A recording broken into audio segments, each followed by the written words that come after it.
Senior Life Journeys presents Carol Howell's Let's Talk Dementia, a podcast designed to help caregivers find knowledge, power, hope, and smiles in their dementia caregiving journey.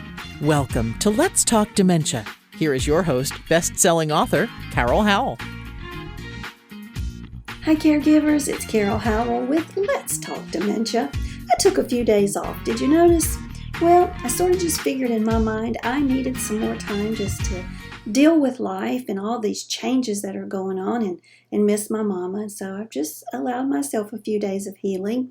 I think that's okay, especially since I own the company. I didn't have to call in sick, But I hope you've been having some good days, despite what we're dealing with in our world with being quarantined and not being able to go and touch other human beings physically, right? Do you miss that physical touch? Our daughter comes and walks with us in the mornings, and we have decided she should not come in the house, but we can walk together. And I just want to hug her and squeeze her because she's just so cute. But we don't do that, do we? And at church, we don't shake hands. In fact, we don't even go to church, do we? It's all done virtually. It's just crazy. Well, I have come to realize more and more in life, especially in caregiving, that life is what you make it. You can take any two identical situations and then be handled differently with different outcomes. One outcome can be very good and one outcome can be very bad, yet the situations be identical. So that would tell me it is our approach to that situation, the way our brain is wrapped around that situation, how we look at it. I wanted to share a story with you called The Long Spoons.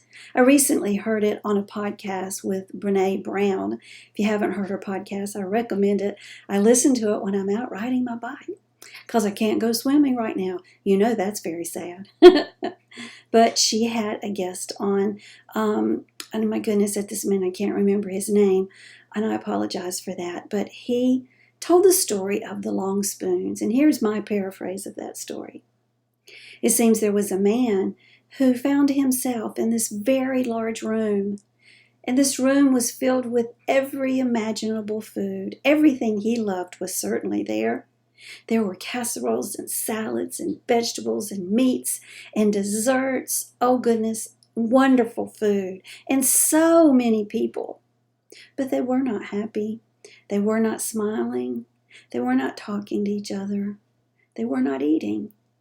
He noticed that they had these very long spoons in their hands. The spoons were 8 feet long, and they could not feed themselves. He called this hell. He later found himself in another room, and oh, it was so beautiful, and it was decorated great too. There were food items everywhere, every kind of food you can imagine, meats and vegetables, casseroles and salads, and desserts galore. Everything he loved was in this room, and there were so many people, and they were laughing and dancing and talking and having a great time. And they held in their hands these super long spoons. They were about 8 feet long. And he wondered, why are they so happy? It's the same situation. But then he noticed they were using those spoons to feed each other. Oh my goodness. Does that strike you? It does me. It has stayed in my mind. I've thought about it, and I've told that story several times already since I heard it just yesterday. They fed each other, and they found joy in that. And it made life successful. It made life good. It made life meaningful for them. Now, you know that as a caregiver. You know the joy you get from caregiving, especially when things are going well. Now, I know there's days you don't get a lot of joy out of caregiving, right? When you're cleaning up dirty bottom ends and washing laundry for the umpteenth time. There's not a lot of joy in that. Or is there? When you look back on it one day, will you find joy knowing you did your very best? You will. And that is my hope for you, that as you go along, as you travel this difficult, but often very joyful caregiving journey, you will look back on it and you will realize you took your 8-foot spoon and you helped to feed somebody else along the way. And that somebody else may be your individual with dementia, and it may be those around you who are observing you and learning from you. Kind of interesting, isn't it? So what are we going to do in this day of coronavirus? As I ride my bike on this one particular road, it has got to be the longest road in my neighborhood. I feel like it will never end when I'm riding it. And I didn't realize the first time I rode it that it was a dead end, and I got to the end and had to go all the way back. But I passed a person's house that had a bookshelf out in the middle of the yard.